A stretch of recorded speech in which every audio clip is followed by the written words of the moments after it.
How to connect 8bitdo SN30 Pro to PC. First thing we need to do is to visit 8bitdo.com. Press the support button.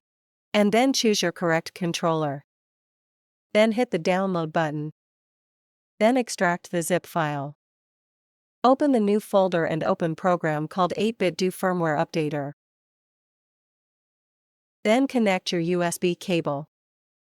Now both Windows and the firmware updater should detect controller press firmware update. Just follow the instructions and wait.